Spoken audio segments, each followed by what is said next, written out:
పద్ధతులు దైవోపదేశములని బోధించుచు నన్ను వ్యర్థముగా ఆరాధించుదని వ్రాయబడినట్టు వేషధారులైన మిమ్మల్ని గురించి యెషయా ప్రవచించినది సరియే. చాలు. బైబిల్ పనులు పాడుకున్నాం. ఎవరి దగ్గరైనా బైబిల్ లేకపోతే బైబిల్ కొనుక్కోండి. బైబిల్ చాలా శ్రేష్టమైనటువంటి గ్రంథం. గ్రంథ వాగ్దానంబులన్నీ నావే, ప్రతి అధ్యాయంబు వరుస వచనము, తాను దివ్య ప్రేమ వాగ్దానంబులు, గ్రంథ వాగ్దానంబులన్నీ నావే. Every promise in the book is mine, every chapter, every verse, every line, every promise in the book is mine, every promise in the book is mine. గ్రంథ వాగ్దానంబులన్నీ నావే, ప్రతి అధ్యాయంబు వరుస వచనము, తాను దివ్య ప్రేమ వాగ్దానంబులు, గ్రంథ వాగ్దానంబులన్నీ నావే. చాలు. దేవుని వాక్యంలో మనం చూసినట్లయితే ప్రియమైన వాళ్ళారా, వారి పెదవులతో నన్ను గణపరుస్తుంటున్నారు కానీ వారి హృదయం నాకు చాలా దూరంగా ఉందని బైబిల్లో మనం చూస్తుంటున్నామని. పెదవులతో మనం దేవుని గణపరిచి మన హృదయాన్ని దేవునికి దూరంగా ఉంచేవారుగా మనం ఉండకూడదు. లేఖనాలు మనం చూస్తుంటే ఇక్కడ ఎందుకని వీరి పెదవులతో దేవుడిని గణపరిచి వారి హృదయం దేవుడికి దూరం అయిపోతూ వచ్చిందని చూస్తే, మానవులంతా కూడా మనుషులు కల్పించినటువంటి పద్ధతుల వైపు ఆకర్షితులైపోతూ వచ్చారని లేఖనాలు చూస్తున్నాం. అక్కడ చూడండి, ఆ మాట వాడుతుంటున్నాడు. మానవులు కల్పించిన పద్ధతులు దైవోపదేశములని బోధించు వ్యర్థంగా ఆరాధిస్తుంటున్నారు. కనుక మానవులు కల్పించిన పద్ధతులు ఎప్పటికీ దైవోపదేశాలు కాదండి. ఇక్కడ కల్పించుట, చూడండి ఆ పదాన్ని మనం చూస్తున్నాం. కల్పించుట ఏంటండి? మానవులు కల్పించుకుంట. బైబిల్లోకి రండి. దేవుని వాక్యంలో మనుషులు ఏం కల్పించుకుంటున్నారు కొన్ని సంగతులు త్వరగా చూద్దాం. యెషయా గ్రంథము 59వ అధ్యాయం 8వ వచనం. మనుషులు కల్పించుకునేవేంటి? యెషయా గ్రంథము 59వ అధ్యాయం 8వ వచనం. తీసుకున్నారు ఒకసారి చదవండి. శాంతవర్తనములు వారు ఎరగరు, వారి నడవడులలో న్యాయం కనబడదు, వారు తమ కొరకు వంకర త్రోవలు కల్పించుకుంటున్నారు, వాటిలో నడిచేవాడు ఎవడు శాంతి నందుడు. కావున న్యాయం మాకు దూరంగా ఉంది, నీతి మమ్మల్ని కలుసుకునట్లేదు.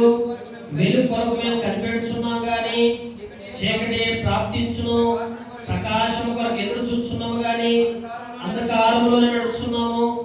గోడ కొరకు గుడ్డివారి వలె తడవలాడుచున్నాము, కన్నులు లేని వారి వలె తడవలాడుచున్నాము.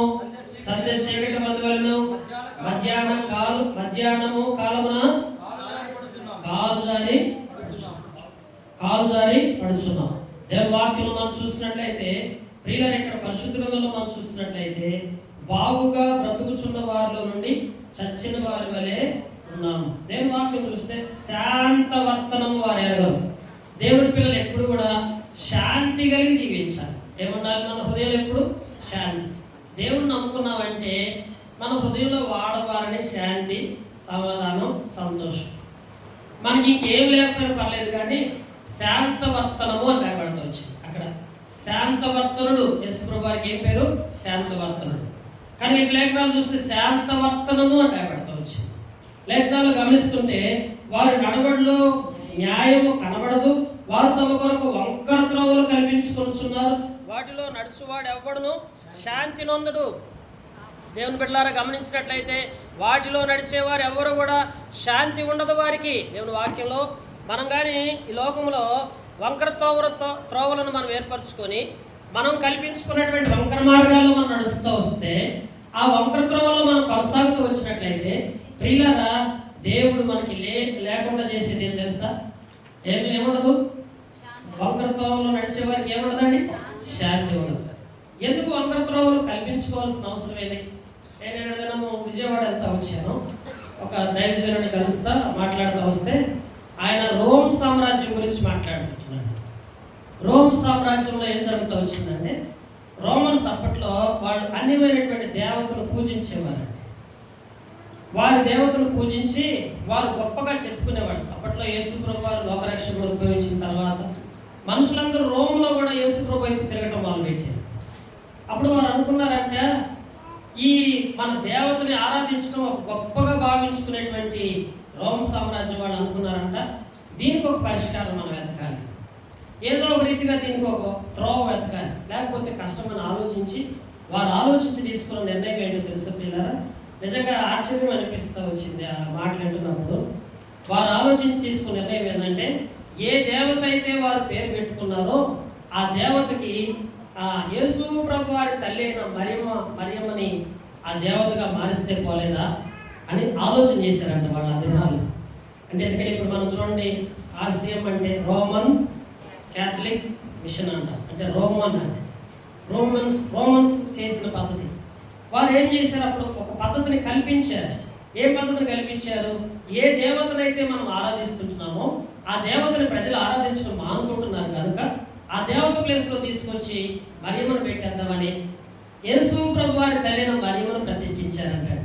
అందుకే ఇప్పుడు చూడండి, ప్రజలందరూ ఏం చేస్తారంటే మరియమ్మని ఒక తల్లిలాగా, ఒక దేవతలాగా ఇప్పుడు అన్ని జనులు ఎట్లాగైతే ఆరాధిస్తూ ఉంటారో అదే రీతిగా, అదే ప్రకారం, అదే పద్ధతి ప్రకారం మనం తీసుకెళ్ళి అన్ని రకాలుగా చేస్తుంటాం. విగ్రహారాధనే, అది కూడా ఒక రకమైన విగ్రహారాధన. కనుక ఆ దినాల్లో వారు ఎందుకు అట్లా ఆలోచించారు, ఎందుకు అలా చేస్తూ వచ్చారంటే, ప్రియమైన వాళ్ళారా, వారు చేసింది ఏంటంటే దేవతని అక్కడ వంకర త్రోవ.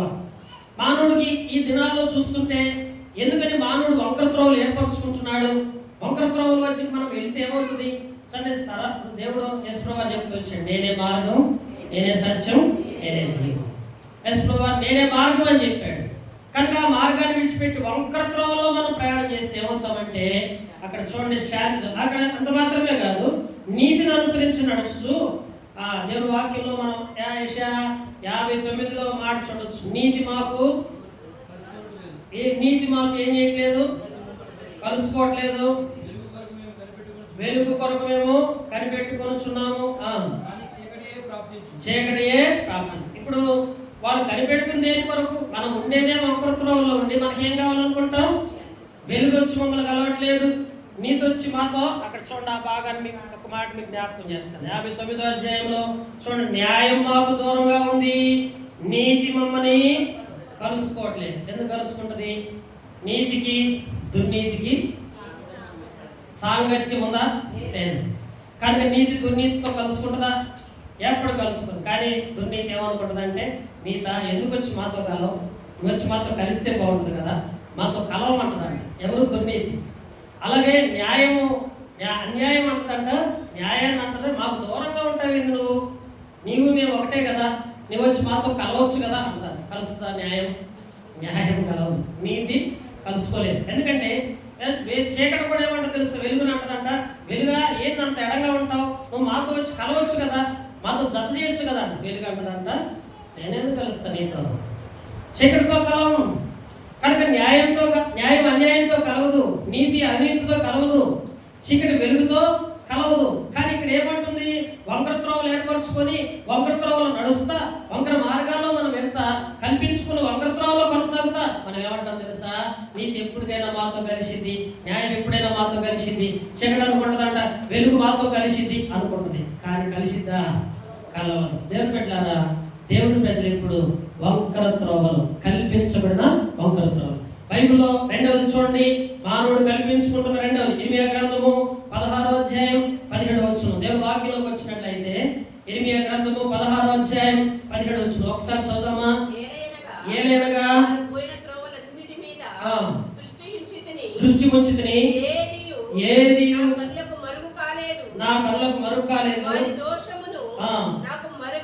నాకు మరుగై ఉండదు. వారు తమ హేయ దేవతల కళేబరముల చేత నా దేశమును అపవిత్రపరిచి ఉన్నారు, తమ హేయ క్రియలతో నా స్వాస్థ్యం నింపి ఉన్నారు కనుక నేను మొదటి వారి దోషమును బట్టి, వారి పాపమును బట్టి రెండంతలుగా వారి ప్రతీకారం చేసేదను. యెహోవా నా బలమా, నా దుర్గమా,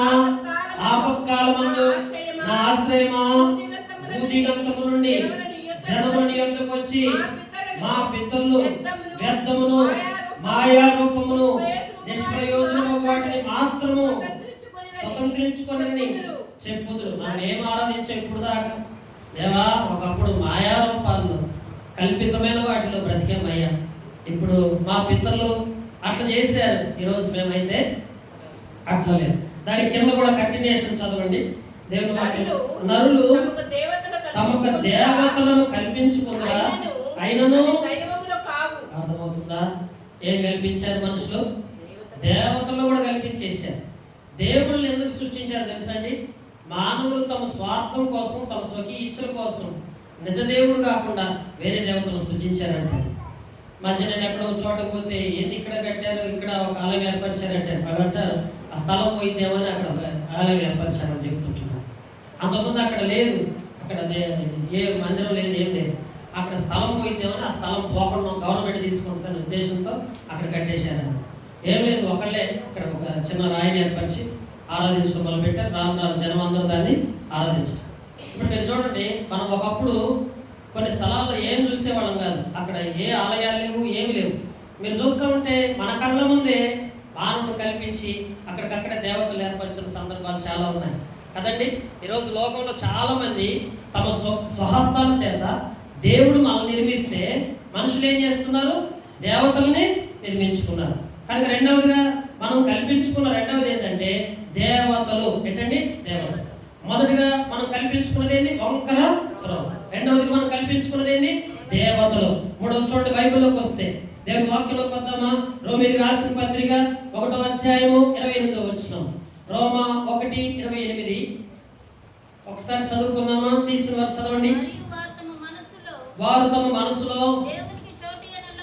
దేవునికి చోటి నొల్లకపోయి కనుక చేయరాని కార్యములు చేయుటకు దేవుడు భ్రష్ట మనస్సునకు వారిని అప్పగించును. అట్టివారు సమస్తమైన దుర్నీతి చేతను, దుష్టత్వము చేతను, లోభము చేతను, ఈర్ష్య చేతను నిండుకొని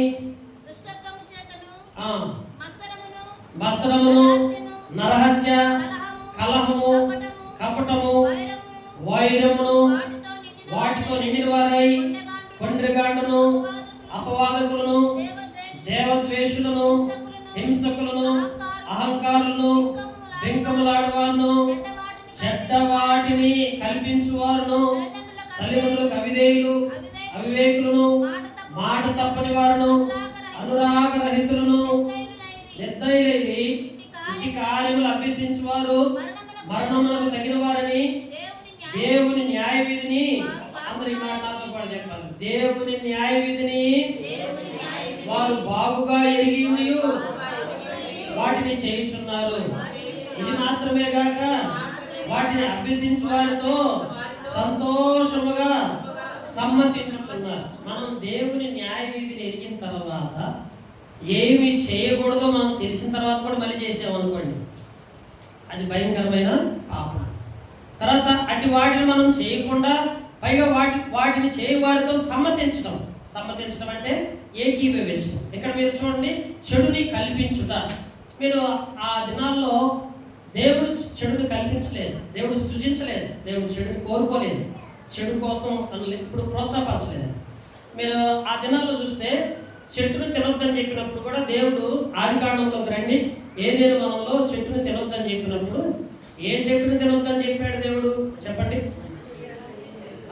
కాదండి, దేవుడు ఏం చెప్పాడు తెలుసా? ఆ చెట్టు పేరు చెప్పలా, ఏం చెప్పాడు తెలుసా? ఆదికాండంలోకి రండి, 3వ అధ్యాయంలో 1వ వచనంలో సర్పం అడుగుతుంది, సాతాను అడుగుతుంది, ఏం తినొద్దో ఏం చెప్పాడు దేవుడు అని అడుగుతుంది. చూడండి, చదవండి. దేవుడైన యెహోవా సమస్త భూజంతువుల్లో సర్పం యుక్తిగల దేవుడును, అది ఏ స్త్రీతో ఇది నిజమా?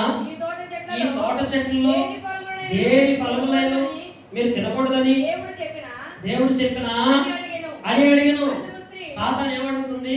అవ్వ దగ్గరికి వచ్చి, అమ్మా ఏమా ఈ తోట నాటారు కదా, ఈ తోటలో ఏమన్నా తినొద్దని దేవుడు. నీకు తెలియదు, సాతానికి తెలియదు, అది మనకు తెలియదు. మనం సాతాను యొక్క యుక్తి ఎట్లా ఉండదంటే సాతాను కూడా మనల్ని ఎట్లా మోసగించాలో కూడా తెలియదు, కానీ మన దగ్గర నుంచే సమాచారం తీసుకుంటుంది. ఇప్పుడు సమాచారం ఎక్కడి నుంచి తీసుకుంది? అవ్వ దగ్గరికి వచ్చి అవదా వచ్చి అంటుంది సాతాను, అవ్వమ్మా ఏం చెప్పాడు దేవుడు అంటే అంటుంది, అమ్మా దేవుడు ఏం చెప్పాడంటే అన్ని తినొచ్చు అన్నాడు, కానీ ఈ తోట మధ్యలో సెంటర్లో ఒక చెట్టు ఉందాం. ఏ చెట్టు అంటే దేవుడు చెప్పింది ఏం తెలుసా అండి? ఏం పేరు చెప్పలేదు. ఏం చెప్పాడంటే తోటలో అన్ని చెట్లు తినండి, కానీ సెంటర్లో ఒక చెట్టు పెట్టాడు. తోట మొత్తానికి మధ్యలో, ఆ మధ్యలో పెట్టిన చెట్టు మాత్రం తినొద్దని చెప్పాడు కదండి. ఈ మాట దేవుడు చెప్తే సాతాను చూడండి ఏమంటుందంటే దేవుని వాక్యంలో, అందుగా స్త్రీ తోట చెట్ల ఫలములు మేము తినవచ్చును, అయితే తోట మధ్యనున్న చెట్ల ఫలము గురించి దేవుడు మీరు చావకున్నట్లు వాటిని తినకూడదనియు వాటిని ముట్టకూడదనియు చెప్పినని. ఏమన్నాడు దేవుడు? వాటిని తినకూడదు, వాటిని ముట్టుకోకూడదని కూడా చెప్పాడు. ఏటిని? సెంటర్లో మధ్యలో ఉన్న చెట్టు ఫలాలు తినొద్దని చెప్పాడు. ఎంతండి ఇది చెప్తే సాతాను ఏం చేసింది తెలుసా అండి? చెడుని ఎట్లా కల్పించిందో చూడండి.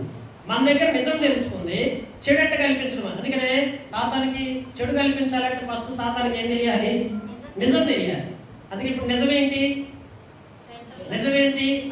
చెట్ల మధ్యలో ఉన్న చెట్టు ఫలమును తినకూడదనేది నిజం. అందుకే నిజం తెలుసుకుందాం ఫస్ట్. ఎందుకంటే నిజం తెలియకపోతే అబద్ధం కల్పించాలి కాదు కదా. కనుక ఫస్ట్ నిజం తెలుసుకుంటుంది. మన దగ్గర నుంచే నిజం తెలుసుకుంటుందండి. సో సాతాను ఎంత తెలివైందంటే, మోసపూరితమైందంటే, మన దగ్గర నుంచి నిజం తెలుసుకొని తర్వాత తన అబద్ధం కల్పించడం మొదలుపెట్టింది. ఎట్లా కల్పించింది? ఇప్పుడు చెడుని ఎలా కల్పిస్తుందో చూడండి. అందుకు సర్పము, మీరు చావనే చావు, ఎలాగా మీరు వాటి తినమన మీ కన్నులు తెరవబడిననియు మీరు మంచి చెడులు ఎరిగిన వారై దేవతల వలె ఉందరని దేవునికి తెలియదని స్త్రీతో చెప్పాలి. అసలు దేవతల రూపం ఏంటి? దేవతలకి మంచి చెడు తెలుసా తెలీదా? చెప్పండి. దేవతలు, ఇది కూడా దేవతే కదా. ఎవరు? సాతాను కూడా ఒకప్పుడు దేవదూతే. కనుక దేవదూత కాబట్టి అది ఏమంటుందంటే, దేవదూతలకు మంచి చెడు తెలుసు, మానవుడికి మంచి చెడు తెలియదు. ఏం చెప్పిందంటే, ఈ పండు మీరు తిన్నారంటే కల్పన ఎట్లా కల్పించిందంటే, మీరు చావరు, చచ్చిపోకపోగా మీరు ఎట్లా మారుతారు? దేవదూతల వల్లే మారిపోతారు. ఇది కదా కల్పన. కనుక సాతాను చెడుని కల్పిస్తుంది. చెడు చేయడానికి కల్పన అవసరం. అందుకే పిల్లారా, అందుకే మంచికి ఏది కలపాల్సిన పని. మంచి ఎప్పుడు చెప్పుకోదు. ఏమని నేను ఇక్కడ చేశాను అట్ట అని ఎక్కువ కల్పించి చెప్పాల్సిన పని. అది చెడుకి అన్ని కలపాల్సి వచ్చింది. ఏమేమి కలపాల్సి వచ్చింది? అన్ని కలపాలి. ఉప్పు, కారం, మసాలా అన్ని కలపాల్సి వచ్చింది. ఎందుకంటే చెడు కదా, నమ్మించాలి కదా. కానీ ఇప్పుడు సాతాను ఏం చేస్తుంటుంది? అవని మోసం చేయడానికి కల్పించి చెప్పే విషయంలో అన్ని రకాలుగా కల్పించి చెప్తా వచ్చింది పిల్ల. కనుక మూడవది కల్పించబడుతున్నది ఏంటంటే చెడు పిల్ల. కనుక వంకర త్రోవలు దేవతలు, అలాగే మూడవదిగా కల్పించబడింది అది చెడు. కనుక ఇట్టి వాటి విషయంలో మోసపోకుండా మనం చూసుకోవాలి. దేవుని బిడ్డలారా, చాలా మోసపోతుంటున్నామండి. దైవోపదేశాలనే దేవుని మనుషులు కల్పించిన పద్ధతులే దైవోపదేశాలని దుర్దినాల్లో మోసపోతుంటున్నామండి. కనుక మోసపోకూడదు. చూడండి మూడవది. నాలుగోది దేవుని వాక్యంలోకి వచ్చినట్లయితే ఎఫ్సీకి రాసిన పత్రిక 4:14 ఎఫ్సీకి రాసిన పత్రిక 4:14 ఒకసారి చదవండి తీసుకున్నారు ఎవరైనా. ఎఫ్సీ 4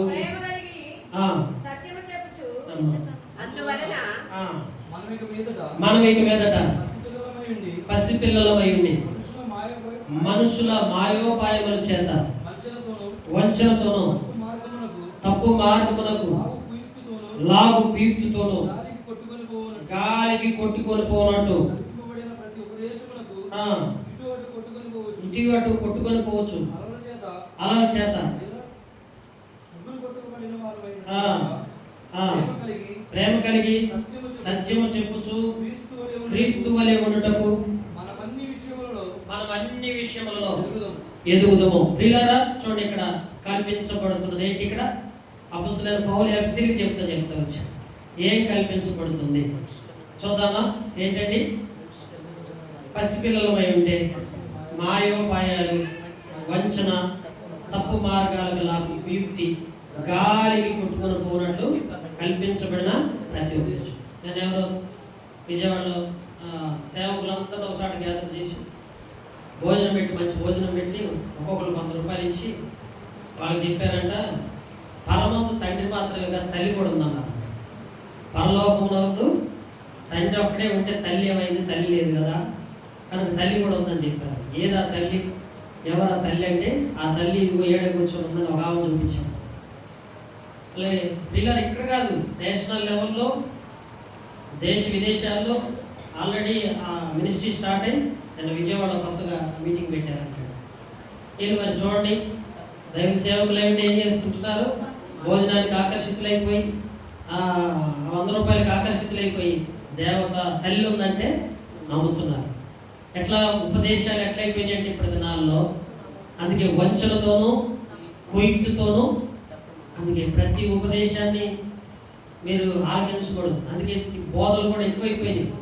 మన ఎవరో ఒకళ్ళని అడుగుతున్నారు, మీరేమో విగ్రహారాధన పెట్టి తినొద్దు అంటున్నారు, వాళ్ళేమో చక్కగా తినమంటున్నారు. మేము ఏ బోధ నమ్మాలో మాకు అర్థం కాక మాకు కన్ఫ్యూజ్ అవుతున్నాం అంటున్నారు. ఇప్పుడు మనుషులు బోధలు ఏమండి, అదిగో ఈ సంఘంలో మీరు ఎట చెబుతున్నారు, ఆ సంఘానికి వెళ్తే అక్కడ వాళ్ళు అటు బోధిస్తుంటున్నారు కనుక వాళ్ళు చేయమంటున్నారుగా, ఇక్కడ మీరు వద్దన్నారు కానీ అక్కడ చేయమంటున్నారుగా, కాబట్టి ఆడ చెప్పినట్టు చేద్దామని అనుకోకూడదండి. దేవుని బిడ్డలారా, అంటే ఉపదేశం అనేది, ఉపదేశము కూడా వంచనతో, కుయుక్తితో, మోసంతో ఉపదేశం చేయబడతా వస్తుంది. కనుక కల్పించబడిన ఉపదేశం. అక్కడ లేఖనాల్లో పౌలు గారు అదే గట్టిగా చెప్తా వచ్చాడు. మనుషులు మాయోపాయాలు, వంచన, తప్పు మార్గాల, కుయుక్తి, గాలి కొట్టుకొని పోవన్నట్టు కల్పించబడిన ప్రతి ఉపదేశములకు ఇటు అటు కొట్టుకొని పోవచ్చు. అలల చేత ఎదురు పట్టబడిన వారైనట్టు ఉన్నారు. ఎట్లా ఉండాలి మనం? ఇటు అటు, ఎటు గాలి తోలుతాడు, ఎటు అలలు కొడతాడు, ఎట్లా ఇది గాలికి ఎగిరిపోయేటువంటి పొట్టు ఏమైంది? గాలికి ఎగిరిపోయింది. ఎవరు గాలికి ఎగిరిపోయే పొట్టేవారు చెప్పండి? పొట్టు గాలికి ఎగిరిపోయిందని పోల్చాడు ఒకసాట. సందేహించువాడు గాలి చేత రేపబడే పొట్టు వలె ఉన్నాడు. అంటే దేవుని బిడ్డలారా, మనం సందేహంతో బ్రతికితే, అవిశ్వాసంతో, అల్పవిశ్వాసంతో బ్రతికితే దేవుని ప్రజలు ఎట్లయిపోతామంటే గాలికి గోదర పట్టుకుంటే పొట్టు. కనుక కల్పన ఉపదేశాలే. కనుక చూడండి, కల్పన ఉపదేశాలు కదా. పేతురు గారు చెప్తాడు, కల్పన కథలని చెప్తున్నాడు. చూడండి, పేతురు రాసిన 2వ పత్రిక 1వ అధ్యాయం 15వ వచనం. ఈ అంత్య దినాల్లో ఏవేమి సాతాను కల్పిస్తుందో పరిశుద్ధ గ్రంథంలో మనం చూస్తుంటున్నామండి. 2వ పేతురు రాసిన పత్రిక 1వ అధ్యాయం 15వ వచనం. తీసుకువారు చదవండి. పేతురు రాసిన 2వ పత్రిక 1వ అధ్యాయం 15వ వచనం. నేను ఏలైనగా చమత్కారముగా కల్పించిన కథలను అనుసరించి మన ప్రభువైన యేసుక్రీస్తు యొక్క శక్తిని, ఆయన రాకడను మేము మీకు తెలపలేదు కానీ ఆయన మహత్యమును మేము కన్నులారా చూసిన వారమై. ఇట్లా పేతురు గారు ఏమంటున్నాడు? దేవుని మహత్యాన్ని, దేవుని శక్తిని తెలియపరచడానికి కల్పనా కథలు మేము అసలు చెప్పలేదు అంటున్నాడు. ఇప్పుడు దినాలు ఏంటి? కథలు. ఆ కథలు కూడా ఏ కథలు? మామూలు కథలు కూడా కాదు, చమత్కారమైన కథలు. కానీ ఏంటి కల్పన? చూడండి, ఎన్ని కల్పిస్తూ వస్తుంది సాతాను ఈ దినాల్లో. మనుషులు మాయోపాయాల చేత మోసపోవడానికి ఎన్ని రకాలుగా, ఎన్ని పద్ధతులు సృజిస్తూ ఉందండి. నేను మీకు ఒక రోజు ఒక వ్యక్తిని జ్ఞాపకం చేయదలుచుకున్నాను. ఈ పద్ధతులన్నింటిలో ఏ పద్ధతికి లోబడకుండా, చూడండి, దైవికంగా తన భక్తి జీవితాన్ని కాపాడుకున్న వ్యక్తిని మీకు జ్ఞాపకం చేయాలనుకున్నాను. చూడండి, దానియేలు గ్రంథం బైబిల్లోకి వస్తే దానియేలు గారి కాలంలో ఒక పద్ధతి కల్పించబడిందండి. దానియేలు గ్రంథము 6వ అధ్యాయము 7వ వచనం. పరిశుద్ధంలో చూడండి, ఒక భాగాన్ని మనం చదువుతూ వద్దాం. దానియేలు గ్రంథము 6వ అధ్యాయం 7వ వచనం. తీసుకున్నారు ఎవరైనా చదవండి. సేనాధిపతులు, అధిపతులు, మంత్రులు, సంస్థానాధిపతులు అందరూ కూడి రాజు ఒక ఖండితమైన చట్టం స్థిరపరిచి శాసనముగా చాటింపు చేయనట్లు యోచన చేసి, ఇట్లనగా 30 దినముల వరకు నీ యొద్ద తప్ప ఏ దేవుని యొద్దైనను మానవుని యొద్దైనను ఎప్పుడూ ఏ మనవియు చేయకూడదు. ఎవడైనా చేసిన యెడల వాడు సింహముల గుహలో పడద్రోయబడును. రాజా, ఈ ప్రకారముగా రాజు శాసనం ఒకటి పుట్టించి, ఈ మాట అందరూ చెప్పాలి, మాదీల యొక్కయో పార్సీల యొక్కయో పద్ధతులను అనుసరించి స్థిరమగు శాసనము ఉన్నట్లు దాని మీద సంతకము చేయమని మనవి చేసిరి. ఆ దినాల్లో రాజ్యం యొక్క సంస్థానాధిపతులు, ఆ మంత్రులు, ఆ అక్కడ ఉన్నటువంటి అందరండి, అన్ని రకాలైనటువంటి అధికారంలో ఉన్నటువంటి వారు అందరూ కలిసి రాజుకు ఒక సలహా ఇచ్చారంట. ఏంటి సలహా అంటే, రాజా, ఒక నెల రోజుల పాటు ఎవ్వరూ కూడా ఏ దేవుణ్ణి కానీ ఏ మానవుడిని కానీ పూజించకూడదు అని చెప్పారు. తర్వాత ఎవరు పూజించాలంటే నిన్నే పూజించాలి. రాజుకి ఏం చెప్తున్నారు? నిన్ను పూజించాలి, ఇంకెవ్వరిని పూజించకూడదు, ఏ దేవతని ఏ మానవుడిని పూజించకూడదు అని చెప్పారు. సరే, ఇదంతా చెప్తున్నారయ్యా, ఎక్కడదా ఈ పద్ధతి, ఎందుకయ్యా ఇట్లా చేస్తున్నారని రాజు అడిగితే దానికి సమాధానం చెప్పాలి కదండి. ఆ పద్ధతి ఎవరిదో తెలుసా? పారసీకుల పద్ధతి అండి, మాదీయుల పద్ధతి. మాదీయులకి పారసీకులకు ఒక పద్ధతి ఉందండి. బాగానే, మాదీయులకి పారసీకులకు ఉన్న పద్ధతి ఏంటంటే, వాళ్ళు అప్పుడప్పుడు మధ్య మధ్యలో ఒక నెల రోజులు దేవుడిని పూజించడం మానేస్తారంట. ఏదో వాళ్ళ పద్ధతి అంటే, ఇక మనం కూడా పోయిన పద్ధతి ఉంటాయి. నేను మేము ఒక చోట సమాధి కార్యక్రమం వెళ్తే మేము వెనకబడిపోయాం, వాళ్ళు ముందు వెళ్ళిపోయారు, ఆల్రెడీ అక్కడ దించాం, బాక్స్లో పెట్టాం, తెచ్చి ఏం దించుతున్నారు, ఏం తెచ్చబాకండి అంటే, దింపుడు కళ్ళ దింపకపోతే అదండి. ఎప్పటి నుంచి వస్తుంది ఇది? చాలా సంవత్సరాలు. నేను అనుకున్న అది కూడా దూరమే, 2 కిలోమీటర్ల దాకా నడవాల్సి వచ్చింది. అంత దూరం నడిస్తే వీళ్ళు మొయ్యలాకి పద్ధతి పెట్టారేమో అనిపించింది. అవును కదా? వీళ్ళు ఇప్పట్లో ఎవరండి బండి పెట్టేస్తున్నారు, టాటా ఏసీ బండి పెట్టేయడం, లేదా లారీ ఎక్కించేసేయడం, తీసుకెళ్ళాడు తెచ్చడం, తర్వాత అక్కడ సమాధి చేసినట్టు. అంతేగాని మోసేవాళ్ళు ఎవరు లేరు. అంతే కొంతమంది ఎగబడి మోసేవాళ్ళు ఉంటారు కదండి. ఇక్కడ మీరు గమనించండి, మనం సమాధి కార్యక్రమాల్లో చనిపోయిన వాళ్ళు మోయడానికి మనమైతే చాలా ఆలోచిస్తాం, కానీ అదే కొన్ని ఇదిలో చూస్తే వాళ్ళు భలే చేస్తారు సమాధి కార్యక్రమం, ఎగబడి మోస్తారు వాళ్ళు కదండి. సరే, అదంతా ఆ కష్టమంతా బాధను తప్పించుకోవడానికి పూర్వీకులు ఏం చేసి ఉంటారు, తీసుకెళ్ళేటప్పుడు మధ్యలో దింపుడు కాదు. వీళ్ళకి తెలియదు, ఆ కష్టం కోసం అది పెట్టారే తెలియదు. ఇదొక పద్ధతి, ఇదొక ఆచారం. మాదీయుల యొక్క పద్ధతి ఏంటి?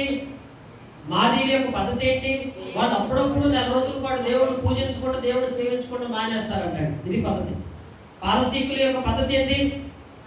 వాళ్ళు కూడా అంతే, ఒక నెల రోజుల పాటు దేవుడిని పూజించరు. ఈ పద్ధతిని ఎత్తుకుంటారు పుస్తకాలన్నింటిలో. ఎవరు?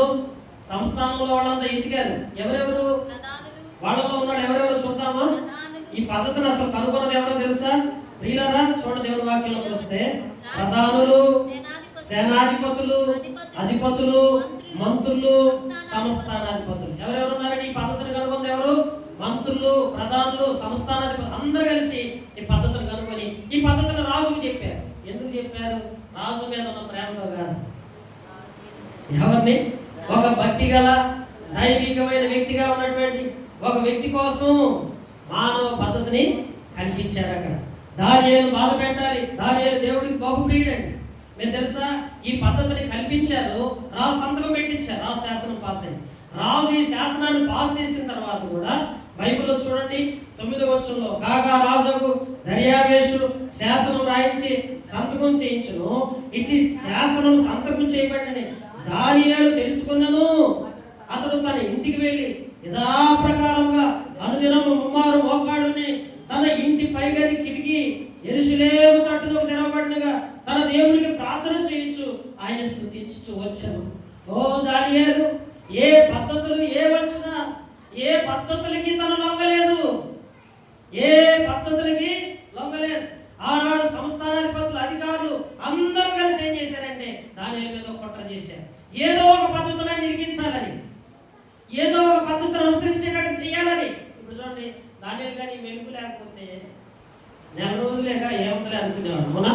ఇప్పుడు కానీ మనం కానీ ఇది పెడితే ఒక నెల చేసుకోకపోతే ఏమైంది ప్రార్థన, మళ్ళీ వచ్చే నెల నుంచి చేసుకుందాంలే. రేపు మీకు అర్థం కదా, నెల రోజుల్లో ఏమైనా చేస్తే ఏం తెలుసా, తీసుకెళ్ళి సింహాల ఎక్కడ పడేస్తారు? మనమైతే ఇప్పుడు గవర్నమెంట్ కానీ ఒక పాస్ చేసింది, ఇండియన్ గవర్నమెంట్ ఒక ఆర్డర్ పాస్ చేసింది. ఏమని? మీలో ఎవరైనా ప్రార్థన చేసుకున్నట్టు తెలిస్తే మిమ్మల్ని తీసుకెళ్ళి సింహాలలో పడేస్తానంటే మనందరూ ఏం చేస్తారు? ఒక నెల ప్రార్థన చేసుకుంటుంది, ఏమైంది? పెద్ద సమస్య అని చెప్పి మౌనం ఉంటామా? పోయి చేస్తామా? ఇది ఏదో సామాన్యంగా పెట్టుకున్నారు, వాడు ఏదో పద్ధతి అనుకుంటా, దీనికోసం మనం గౌరవిద్దాం అని అనుకుంటాం, కానీ ఇక్కడే మనం మోసపోతున్నాం. పిల్లలు దానియేలు గారు లాంటి, అందుకే దానియేలు చెప్పండి, దానియేలు దేవునికి బహు ప్రియుడు. ఓ ఎంత మంచి భక్తి జీవితం, ఎంత శ్రేష్టమైన లక్షణం ఇది. నెల రోజుల పాటు ప్రార్థన చేయకుండా నేను ఎట్లుంటా? యథావిధిగా వెళ్ళిపోయాడు, శాసనం విన్నాడు, కిటికీలు తెరిచాడు, యెరూషలేము తట్టు గోడ తట్టు తిరిగి దేవునికి ఏమంటున్నాడు? దినములకు 3 రోజుల పాటు యథావిధిగా ప్రార్థన. అక్కడ రాయబడింది, అసలు ఆ శాసనం పాస్ చేసింది ఆయన కోసం కదా, ప్రార్థన చేస్తాడన్న విషయం వాళ్ళకి ఖచ్చితంగా దానియేలు ప్రార్థన చేయకుండా ఉండడు అని తెలిసి జనమందరూ గుంపు కూడి అక్కడికి వెళ్ళిపోయి ఏ రోజైతే శాసనం పాస్ చేశారో ఆ రోజే ఆ ప్రార్థన చేసే సమయానికి జనమందరూ అక్కడ పోగైపోయి చెప్పారు రాజుకి వెళ్ళి, రాజా నువ్వేం చెప్పావు? 4 రోజుల పాటు నీకు తప్ప ఎవ్వరికి పూజించకూడదని మాదీయుల పద్ధతి ప్రకారం, పారసీకుల యొక్క పద్ధతి ప్రకారం ఎట్లా ఉందామని మనం అనుకున్నామా? ఆయన ఏం చేస్తున్నాడు తెలుసా? కిటికీలు తెరిచి దేవుడికి ప్రార్థన చేస్తున్నాడు. తీసుకెళ్ళి సింహాల మూల పడేసాడు. సింహాలు ఒక రాత్రంతా సింహాలను పంపించాడు. సింహాల మూలలో కూడా ప్రార్థన మానలేదు తెలుసా. ప్రార్థన చేసుకుంటా ఉంటే తెల్లవారేపాటికి తెలుసా పిల్లరా, రాజుకి ఇదంతా తెలియదు. ఇదంతా కుట్రపూరితంగా సంస్థానాధిపతులు, మంత్రులు వీళ్ళందరూ కలిసి ఇది కుట్రతో కావాలని పద్ధతి తీసుకొచ్చారు. ఈ పద్ధతి ఎందుకు తీసుకొచ్చారంటే, ఇక్కడ మనిషి పద్ధతులు ఎందుకు కల్పించారంటే కేవలం భక్తి గల మా యొక్క దానిని ఇబ్బంది పెట్టడానికి. అందుకే నీ నా జీవితంలో ఒకటి గుర్తుపెట్టుకో, మానవ సాతాను ఎన్ని పద్ధతులు కల్పిస్తుందో ప్రయోగిస్తుందో నీకు అర్థం కావట్లా. నీ నా జీవితంలో నీ ఆత్మీయతను పాడు చేయడానికి, నీ పరిశుద్ధతను పాడు చేయడానికి, నీవు ఆత్మీయంగా ఉండకుండా నేను పతనం చేయడానికి సాతాను ఎన్నో రకాలైనటువంటి పద్ధతులు ప్రయోగిస్తుంది. ఈనాడు మానవుడి మీద ప్రయోగిస్తున్న పద్ధతుల్లో నిలబడుతున్నావా, పడుతున్నావా ప్రియులారా? అందుకే దానియేలుని గుహలో వేసినప్పుడు రాజుగారు తెలుసా, దర్యావేషు పొద్దున్నే అయిపోయి దానియేలు నీ దేవుడు కాపాడాడు. దానియేలు లోపల నుంచి ఒక ఆశీర్వాదం ఇస్తాడు. ఏం ఆశీర్వాదిస్తాడు తెలుసా? రాజు చెప్పండి, రాజు చిరకాలము జీవించునుగాక. ఎందుకంటే దీంట్లో రాజు పాత్ర అసలేమి లేదండి. ఎందుకంటే రాజు చాలా మంచి వ్యక్తి, పిల్లలు. కానీ అక్కడ ఉన్న సంస్థానాధిపతులు అందరూ కూడా మరి కావాలని ఆ పద్ధతిని కల్పించారు. కానీ దానియేలు ఆ పద్ధతిలో చిక్కుకోకుండా కాపాడబడుతూ వచ్చాడు. పరిశుద్ధ గ్రంథంలో ఒక భాగం చూస్తాము. కొలస్సీలకు రాసిన పత్రిక అపొస్తలుడైన పౌలు చెప్తాడండి. కొలస్సీ 2:20 ఒక భాగం చదువుకుందాం చూడండి. కొలస్సీలకు రాసిన పత్రిక 2:20 ఒకసారి చదివినట్లయితే చూడండి. వీరు క్రీస్తుతో కూడా లోకము యొక్క మూలపాఠముల విషయమై మృతి పొందిన వారైతే లోకములో బ్రతుకుచున్నట్లుగా మనుష్యుల ఆజ్ఞలను పద్ధతులను అనుసరించి చేత పట్టుకొనవద్దు, రుచి చూడవద్దు, ముట్టవద్దు. ఏం చేద్దాం చెప్పండి, మొదలు 3 చెప్తామా? గట్టిగా చెప్దామా? అందరం బైబిల్స్ పైకి చేద్దామా? చెప్దామా? పైకి ఎత్తండి అందరూ.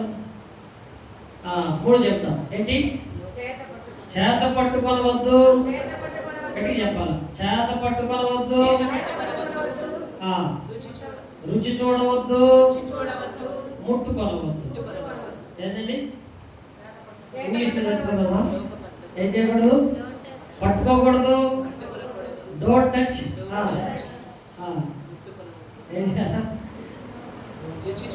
రుచి చూడవద్దు. Don't taste it, don't touch it. పట్టుకోవద్దంటే ఏమన్నా ఇంగ్లీష్? Don't lift it. పట్టుకోకూడదు. ఎందుకంటే దేవుడు వాక్యం చెప్తుంది, మానవ పద్ధతులకు సంబంధించిన దేన్ని మనం ఏం చేయకూడదు. చెప్తామా?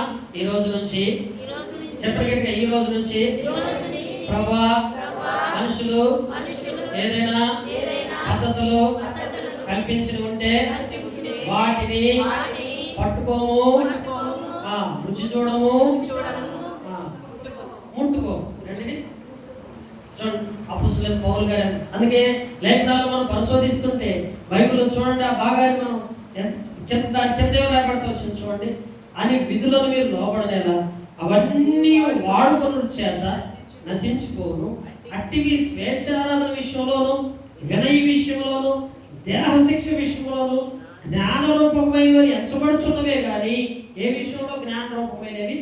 స్వేచ్ఛారాధన, వినయ విషయంలో, దేహశిక్ష విషయంలో జ్ఞానరూపమైనవిగా ఎంచబడుచున్నవి. కానీ దేవుని వాక్యంలో చూస్తే శరీరేచ్ఛని నిగ్రహ విషయంలో ఏ మాత్రమును ఎన్నిక చేయదగినవి కావు. శరీరేచ్ఛను నిగ్రహించుకునే విషయంలో అవి ఎన్నిక లేనివి. కనుక మన శరీరేచ్ఛను మనం ఏం చేయాలి? నిగ్రహించుకోవాలి. మనుషు పద్ధతుల్లోకి మనం వెళ్ళకుండా మన శరీరంలో ఉన్న కోరికలన్నిటిని బట్టి ఆ మనుషు పద్ధతిలోకి మనం అడుగు పెట్టకూడదు. ఒకప్పుడు మనం బాగా లడ్డు తినేవాళ్ళం అయితే నీ దగ్గర తీసుకొచ్చి ఆరాధించి అర్పణగా అర్పించే లడ్డు తీసుకొచ్చి నీకే ఇచ్చి ఏం చేస్తాం? తినమంటే ఏం చేస్తావు? నిగ్రహం ఏం కావాలి? మనిషికి నిగ్రహించుకోవాలి మానవ పద్ధతులు. అందుకే ఇశ్రాయేలు కాలంలో నేను ఒక మాట జ్ఞాపకం చేస్తాను. ఎహెజ్కేలు గారు చెప్పాడండి, తండ్రులు చేసిన పద్ధతులను అనుసరించి ఇశ్రాయేలు నశించిపోయి రాయబడవచ్చు. ఎహెజ్కేలు గ్రంథం 18వ అధ్యాయం, ఎహెజ్కేలు 18:30 ఒకసారి చదవండి తీసుకున్నారు. ఎహెజ్కేలు గ్రంథము. కాబట్టి ఇశ్రాయేలులారా ప్రవర్తనను బట్టి వారికి శిక్ష విధింతును. మనసు త్రిప్పుకొని మీ అక్రమములు శిక్షా కారణములు కాకుండానట్లు వాటన్నిటిని విడిచిపెట్టుడి. మీరు జరిగించిన అక్రమ క్రియలన్నిటినీ విడచి నూతన హృదయమును నూతన బుద్ధియు తెచ్చుకొనుడి. ఇశ్రాయేలీయులారా, మీరెందుకు మరణము నొందుదురు? ఇదే ప్రభువు యెహోవా వాక్కు. 18 తండ్రి క్రూరుడై నరులను బాధ పెట్టి బలాత్కారం చేత తన సహోదరులను నష్టపరిచి తన జనుల్లో తగిన క్రియలు చేసిన కనుక అతడే తన దోషమును బట్టి. ఈ అధ్యాయం మొత్తం చదవండి. ఇక్కడ రిఫరెన్స్ కరెక్ట్గా చెప్పలేకపోతున్నాను. అక్కడ ఏం రాయబడుతుందంటే తండ్రులు చేసిన పద్ధతులను ఇశ్రాయేలు కాలంలో కుమారులు అనుసరించడాన్ని బట్టి వారు పూర్తిగా నశించిపోయారని రాయబడుతుంది. 14గా చదవండి అమ్మా దేవుని వాక్యం. అయితే అతనికి కుమారుడు పుట్టగా తన తండ్రి చేసిన పాపములన్నిటిని చూసి ఆలోచించుకొని అనగా భోజనం చేయు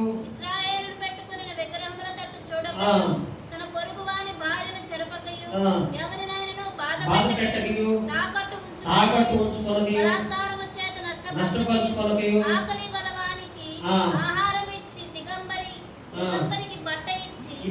ఇట్లాంటివన్నీ కూడా తండ్రులు చేసినవన్నీ రాయబడింది. ఇక్కడ ఒక చోట ఇక్కడ కాదు కానీ ఒక చోట ఏం రాయబడింది? తండ్రులు కల్పించిన పద్ధతులు రాసింది.